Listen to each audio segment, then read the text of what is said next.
Texas House Republicans released their first draft of plans to redraw congressional districts, and the proposal changes voting lines in several parts of Texas to create more districts that lean toward Republicans. The new map comes after President Donald Trump pushed for the state to draw new districts before next year's elections to pick up additional seats in Congress.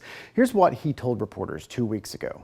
How many more seats do you want the Republicans to draw? 5. And then what if California, New York, Illinois, and other blue states? Yeah, well, that's okay to too, but 5. I think we get 5. And there could be some other states. We're going to get another 3 or 4 or 5 in addition. Texas would be the biggest one, and So that'll be 5. Are you calling then for a complete redrawing of the congressional map ahead of No, next year? just a very simple redrawing. We pick up 5 seats. Republicans already hold 2/3 of the state's seats in Congress under the current Texas maps. To pick up 5 more seats, Republican map makers are being very surgical in areas around largely populated cities like Houston, Dallas, San Antonio, and Austin. We want to show you an example of how they're doing that. This is the area around Austin. District 37 and District 35 are both held by Democrats, Lloyd Doggett and Greg Casar. District 35 has parts of East Austin and stretches all the way down to parts of San Antonio, but the new map makes big changes. District 35 no longer touches Austin. It now has a big part of San Antonio and loops around several South Texas counties. It's drawn to favor Republicans. In the 2024 election, Donald Trump won that area by 10 points. In the Senate, Ted Cruz had a 4-point advantage over Democrat Colin Allred. Meanwhile, District 37 over here expands into East Austin, and the way it's drawn makes it a safe seat for a Democrat. But the other Austin area seats lean Republican, and the new lines put Casar and Doggett in the same district, likely taking away one Democratic seat. Similar changes are happening in other parts of the state. We have an interesting feature in this week's State of Texas story on our website that lets you compare the current districts with the proposed plans using a slider to go between the two maps. In the Dallas area, 2 districts currently held by Democrats have been redrawn into districts currently held by Republicans. That puts 2 current members of Congress in jeopardy. Dallas Democrat Mark Veazey would be in a red district held by Republican Roger Williams, and the maps put Democrat Julie Johnson in the same district as Republican Beth Van Dyne, with voting lines that would favor a GOP candidate. In Houston, the maps put longtime Democratic Congressman Al Green into the now vacant 18th congressional district. That seat has been vacant since Sylvester Turner's death back in March. A special election in November will fill that vacancy.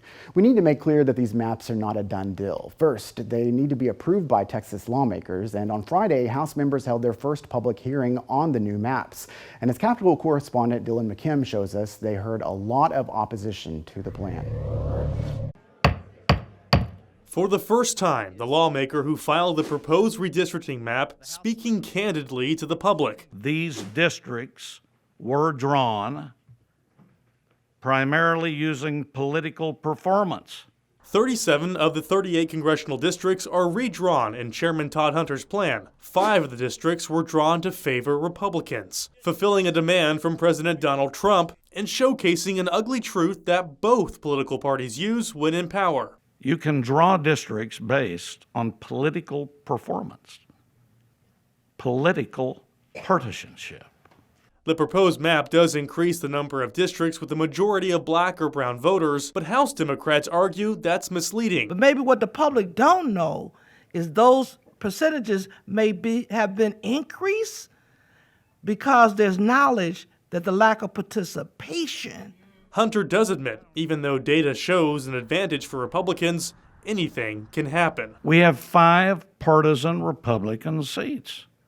That doesn't mean you can't win them.